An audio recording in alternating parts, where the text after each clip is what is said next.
Every morning is an opportunity to connect with Jesus. Whether you're looking to get started or looking to grow more, DDPC is for you. Join us as we connect with Jesus together.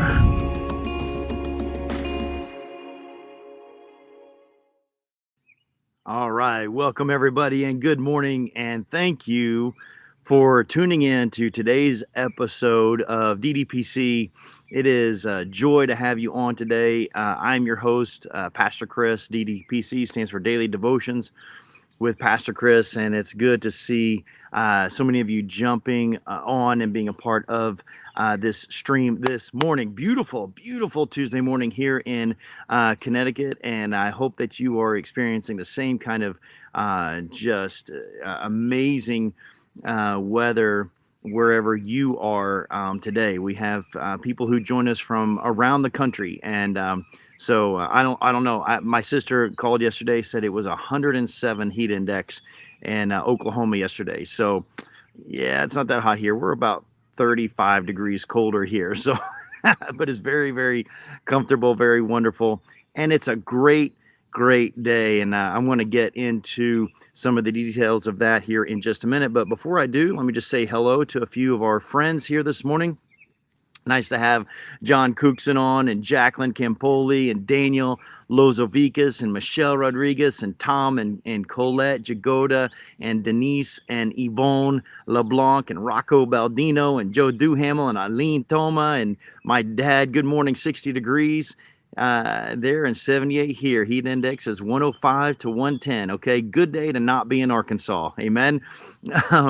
Angel Marie, good to see you. Lolesio Atiola, good to see you. God bless you. Nice to have Melissa and Deb and Jean and Len and Renee and Mike B and Priscilla Caraballo. What a joy to have you on today. Dear friend of the past, Alina Pat, nice to have you. Jennifer Woot Woot Lapone, nice to see you. Marika and Attila, Tamra, Tony Fetchy, Kate Williams, Becky Rubino, Paula Lavish, Susan Hotchkiss, Heather Onofrio, Deb Falkingham, Elizabeth Orlando, Samantha Endress, Athena, Kathy, and others. Sue Newt is on with us. Good to have you on, Sue.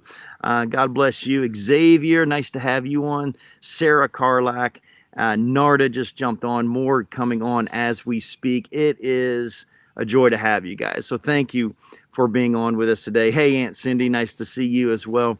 And so today is a really, really special day for me. Today is me and Jeanette. It's our 24th wedding anniversary today. That's right, June 14th, Flag Day, is the day it all began. I will tell you that on this day, 24 years ago in Fitchburg, Massachusetts, it was not a beautiful, perfect weather day with birds chirping. It was raining, cats and dogs. It was humid. It was cloudy and thunder and lightning. The night before, my grandmother, who had come up from Oklahoma to be with us at our wedding, had broken her arm. Was in the emergency room till late at night. Jeanette, I didn't even know about it. Jeanette didn't get home till 2 in the morning the night before the wedding. Jeanette got a deep. One of her bridesmaids and one of her best friends from high school was in our wedding, and she was a massage therapist, a professional massage therapist, and so she gave Jeanette a deep tissue massage, and she fell asleep. And this woman told the other bridesmaids, said, "Listen, make sure that she drinks at least 16 ounces of water before she falls asleep, because we've released toxins in her body." And they didn't want to wake her up, and so she woke up really, really sick. And Jeanette was so ill on our wedding day that we almost did not go through with the ceremony. It was that bad, but she muscled through it, and I guess she thought I was worth it. So that was wonderful. We almost had to cancel our honeymoon, at least postpone it for a few days, but we made the best of it. And I will tell you, that was the first day of our 24-year journey. And you know what? I mean, I've performed over 80 weddings since then myself as an officiant. I've been probably to 200 weddings, all in all. And just honestly, and this isn't proud or boastful, my wedding has been my favorite.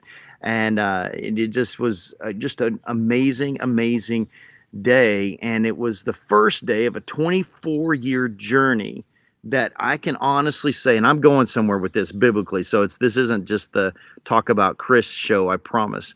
But thank you. A lot more of you jumped on. Haven't been able to. Janelle, nice to see you. Andrew Lavish, and Melissa Yerington, Paula, good to see you. Abby, good to see you.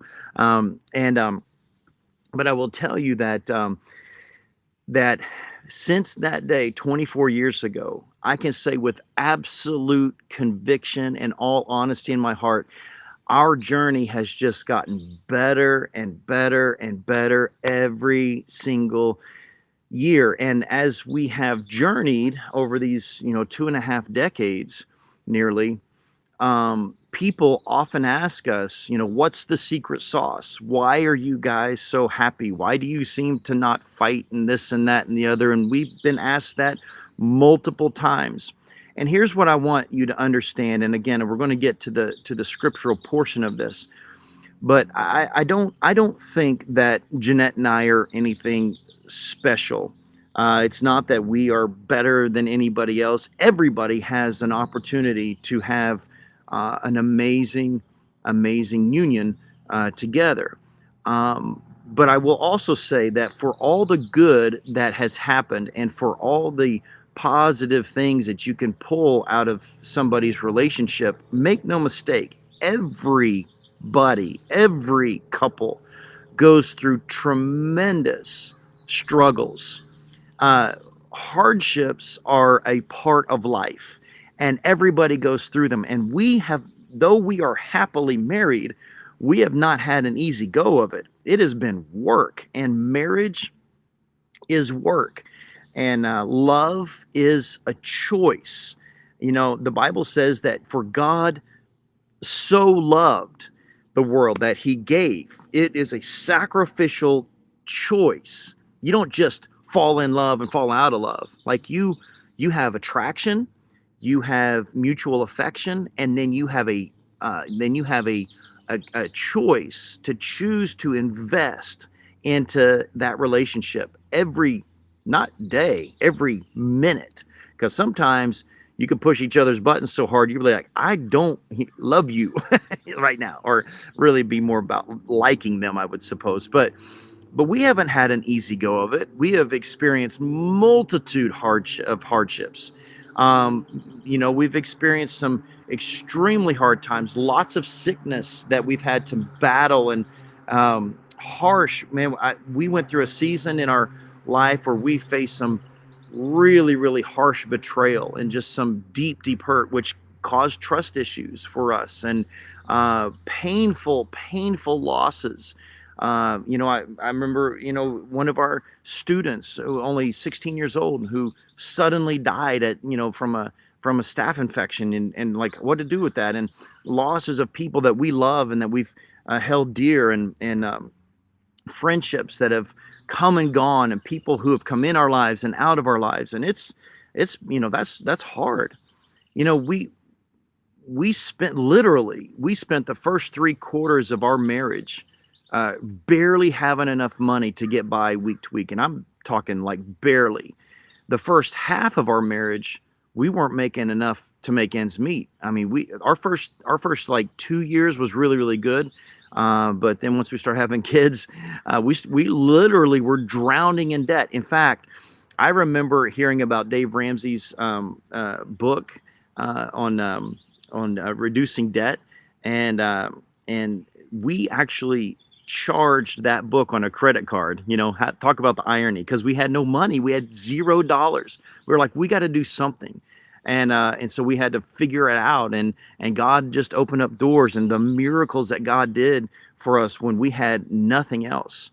And I literally know what it is to spend 10 minutes in a grocery store parking lot exchanging homemade cards on your anniversary. Like that was the extent of our anniversary experience, because we had kids, and they were crying, or they needed to, and we had no money, and we couldn't go out, and we couldn't do anything. And I remember, I mean, that's part of it, right? And like everybody else, and I'm not saying we've had it worse or better than anybody. I'm just saying that we've had many, many highs, and we've had many, many lows throughout our journey together. But I will say that one difference that I find in us than what I see in a lot of couples is that in my context, um, our life is on full display for everybody to watch. Being in the ministry, they say you live in a glass house and everybody's watching. And people are either going to emulate you or they're going to criticize you. They're going to gossip about you or they're going to affirm you. We've had people even recently in our lives that we really thought were in our corner, and just did some devastating things to hurt us deep, deep, and you're like, wow, you know what? Did we deserve that? And then you go into the soul searching and all that stuff. So that's part of the price of ministry, and I get that. And privacy comes at a high cost.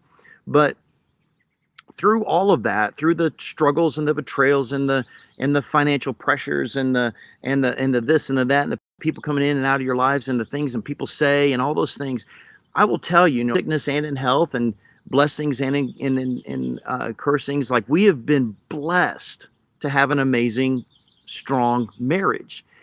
And I will tell you, I am unapologetic for that. I am grateful for the marriage that we have. It brings me great joy, not because I think we're better than anybody else. We certainly are not. But it's been a wonderful experience for me and for Jeanette. It's been our life, and we love it, right? So like I said before, oftentimes people ask us, well, what's the secret of that? How come you love your marriage so much? Because I don't love mine so much, perhaps. Well, let me say this, and this is really what I wanted to get at today. When you come up upon an anniversary, there tends to be some level of expectation, right? At the very least, you want to remember the date. So guys, remember the date, okay? Don't get caught. I remember one time I was, before we were married, I was staying with an Italian couple, wonderful, wonderful people. And we were at breakfast one morning and we were just talking, and the husband was reading the paper and the wife was preparing some food. And all of a sudden, he noticed the date on the paper and he said, "Hun, do you realize what the date is today?" And she said no. And he told her the date, and it was their 40th wedding anniversary. And they had both forgotten. And, I'm just like remember the date, remember. But for but for many, like an anniversary is celebrated by going out on a date, having a date night, or for some it's a big weekend away, or even a vacation, especially on big dates like the 25th or the 20th or the 10th. For some it's like an expensive dinner and you kind of wine and dine each other. And look, there's not, listen to me, there's nothing, absolutely nothing wrong with any of those things. In fact, when we do indulge in some of those guilty pleasures ourselves. So it's not that there's anything wrong with that. But I will tell you, what moves a marriage from good to great is not presents and places and vacations and stuff. An anniversary is a celebration of something. An anniversary is a celebration of a vow that was established between you and your spouse on the day you said, "I do," or "I will." You are making a covenant vow, a promise. Your reputation, your character, your name is on the line, and you have made that vow to this person before God. And so to me, the conviction that comes with that promise is so great that not only do I not ever want to cause any doubt in my wife's mind of my allegiance and my commitment to her, but I also I am just too afraid of God to ever step out of that. Ephesians 5 reminds us of the commitment that we have to one another, that women are to submit to their husbands and husbands are to love their wives as Christ loved the church. And that is not an overbearing or a dominating relationship. That is, Christ loved the church so much that he gave his life for the church. And so as husbands, we are to be that committed to our wives. And as wives, there's an allegiance to walk right beside and to be that helpmate to your husband. And so what if you took the time on your anniversary to read Ephesians 5 together? You know, perhaps you weren't a Christian when you first started in your marriage, and so make a commitment on your anniversary to have a God honoring marriage, right? And to clean things out. Remember that you didn't just get married legally, you made a vow to God spiritually. You made a promise to God. And so that's really, to me, that's what anniversary recounts. Secondly, an anniversary is a great time to thank God for his faithfulness in your marriage. If you take time to just look back and to remember just how faithful God has been in that 1 year. You know, every year since Russell was born, I started doing a picture book where, you know, you can do these online. I think Shutterfly does one, Costco, Walgreens. I do them through Apple, but Mimeo bought the company. But anyway, there are these picture books, and I just put all the memories, all the pictures. You know, we take gazillions of photos with our phones now, and so I kind of go through all of those, and I pick out the moments from January through December of that year, and I don't leave anything out. I mean, it's the wonderful times and it's the hard times. I put the surgeries in there. I put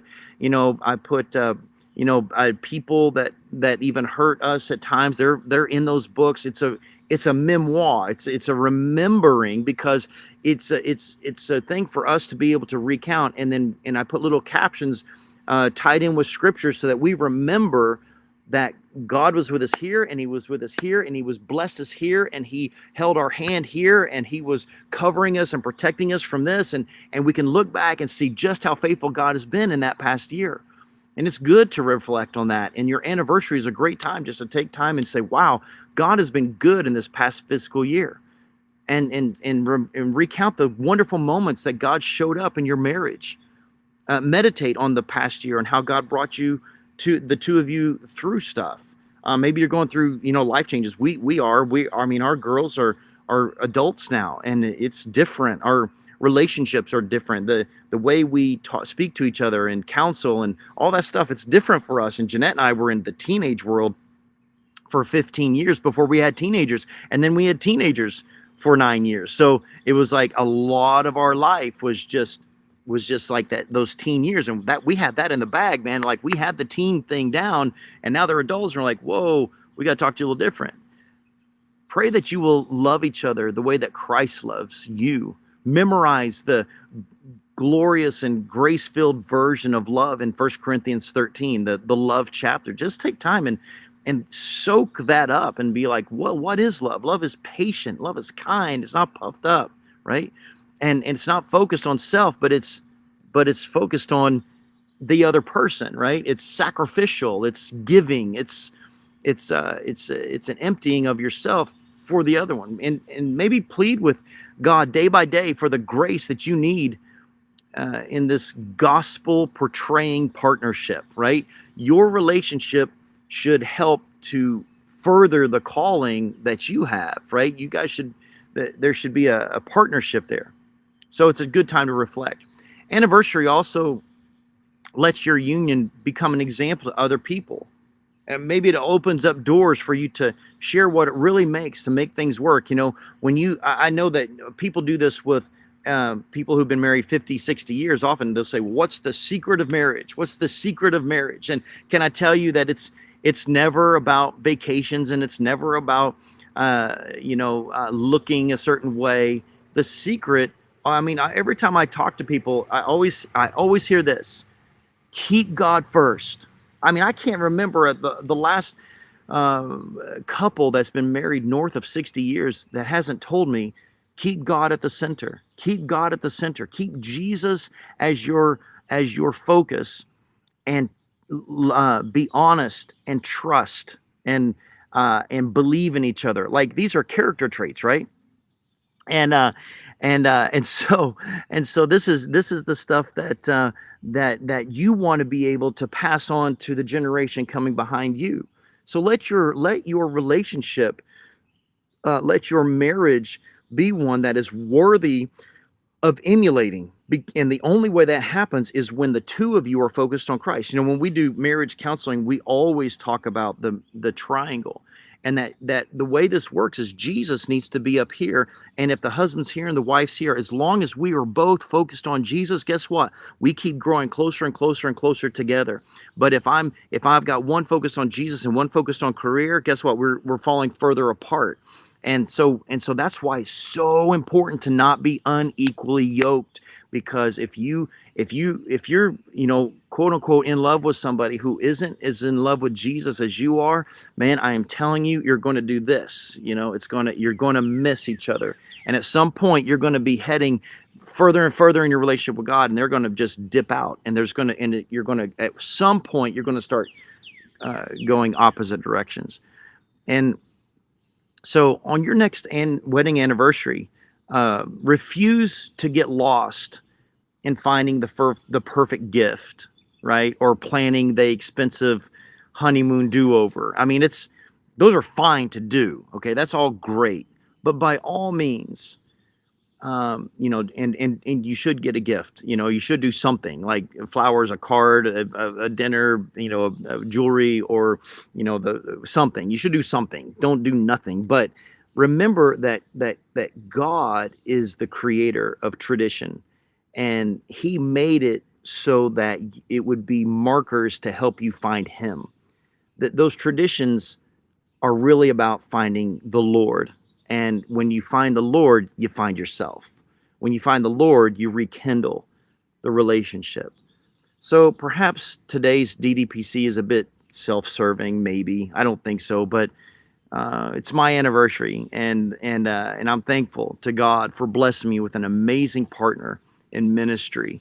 I love my wife more than my own life, and I love this DDPC community, and I pray that all of you will have the same kind of love relationship with your spouse and be able to share long life together the way that we have. So, man, God bless you. May His covering be over you today, and we will talk to you tomorrow.